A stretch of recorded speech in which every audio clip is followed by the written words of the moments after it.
Si tus padres no se hubiesen unido justo cuando lo hicieron, posiblemente en ese segundo, posiblemente en ese nanosegundo, tú no estarías aquí. Y si sus padres no se hubiesen unido en el momento exacto oportuno, tampoco estarías tú aquí. Retrocede en el tiempo y esas deudas ancestrales empezarán a sumarse. Con que retrocedas unas 8 generaciones hasta la época de la publicación del origen de las especies, encontrarás a unas 250 personas de cuyas uniones en el momento oportuno depende tu existencia. Si sigues más atrás, hasta la época de Shakespeare y la ejecución de Túpac Amaru I, tendrás como mínimo 16.384 ancestros, intercambiando afanosamente material genético cuyo resultado final milagroso eres tú. Si retrocedieses 64 generaciones hasta la época de los romanos, el número de antepasados alcanza la cifra aproximada de 1 trillón, que es varios miles de veces el número total de personas que han vivido. Evidentemente, hay algo que está mal con estos cálculos que se han hecho. Tal vez te interesa saber que el problema se debe a que tu línea no es pura. No podrías estar aquí sin un poco de incesto. En realidad, sin mucho, aunque se abordase una instancia genéticamente prudencial.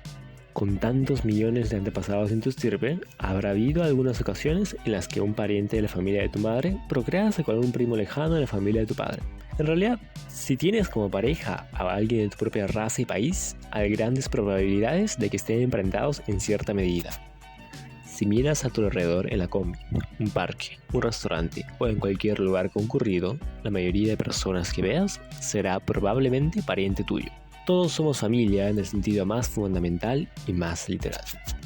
Somos también asombrosamente parecidos. Compara tus genes con los de cualquier otro ser humano y serán iguales en un 99.9% como media. Eso es lo que nos convierte en una especie. Según el premio Nobel John Sulston, esas pequeñas diferencias del 0.1 restante son las que nos dotan de nuestra individualidad. ¿Qué es exactamente eso que llamamos genoma? ¿Qué son los genes? Bueno, empecemos con una célula.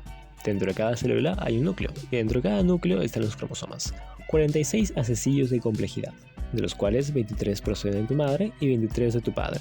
Los cromosomas constituyen el manual completo de instrucciones necesario para hacerte y mantenerte, y están formados por largas hebras de esa pequeña maravilla química llamada ácido desoxirribonucleico, o ADN. El ADN solo existe por una razón: crear más ADN, y tienes un montón dentro de ti. Casi 2 metros de él apretujado dentro de cada célula. Cada fragmento de ADN incluye unos 3.200 millones de letras de código, suficiente para proporcionar este número de combinaciones posibles. Un 1 seguido de más de 3.000 millones de ceros. En palabras del bioquímico Christian Delouvre, harían falta más de 5.000 libros de extensión media solo para imprimir esa cifra. Retrocedamos entonces hasta la mitad del siglo XIX.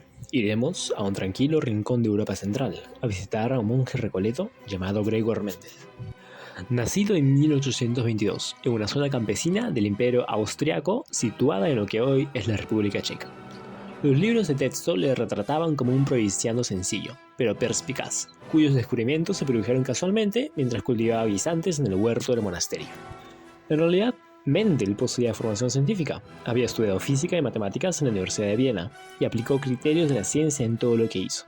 Además, el monasterio en el que vivió, a partir de 1834, era reconocido como una institución ilustrada. Tenía una biblioteca de 20.000 volúmenes y una tradición de investigación científica meticulosa. Antes de iniciar sus experimentos, Mendel pasó 2 años preparando sus especímenes de control, 7 variedades de guisantes, para asegurarse de que los cruces eran correctos. Luego, con la ayuda de 2 ayudantes, cruzó y recruzó híbridos de 30.000 plantas de guisantes. Era una tarea delicada, que obligaba a los 3 a esforzarse todo lo posible para evitar una fertilización cruzada accidental, y para controlar cualquier leve variación en el desarrollo y la apariencia de semillas, vainas, hojas, tallos y flores. Mendel nunca utilizó la palabra gen, aunque sí inventó los términos dominante y recesivo. Lo que él demostró fue que cada semilla contenía 2 factores, que cuando se combinaban producían pautas de herencia predecibles.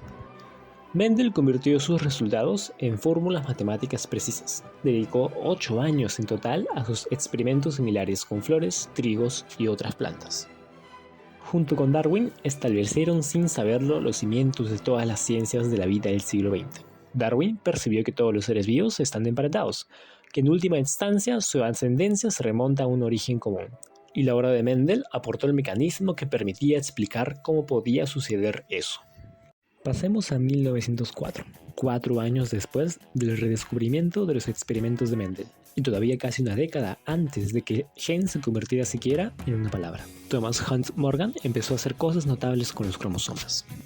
En el cambio de siglo existía ya la firme sospecha de que participaban en la transmisión de rasgos, pero nadie sabía cómo hacían eso, o incluso si realmente lo hacían. Morgan eligió como objeto de estudio a una mosca pequeña y delicada, llamada Drosophila melanogaster, conocida como mosca de la fruta.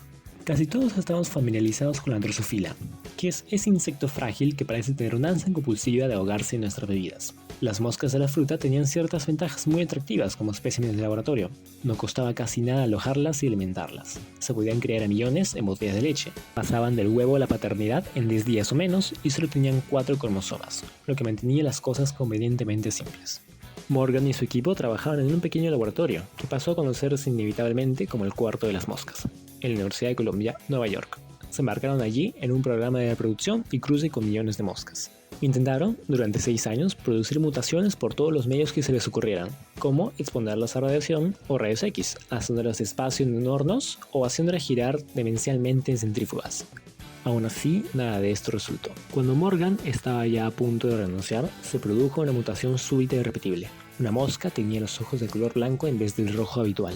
Después de este éxito, Morgan y sus ayudantes consiguieron generar deformidades que les permitieron rastrear un rasgo a lo largo de sucesivas generaciones. Pudieron determinar así las correlaciones entre caracteres particulares y cromosomas individuales, llegando a demostrar por fin que los cromosomas eran una de las claves de la herencia. Así entonces concluimos con esta breve vista del pasado de la genética y herencia. Espero verlos en una próxima ocasión. Muchas gracias.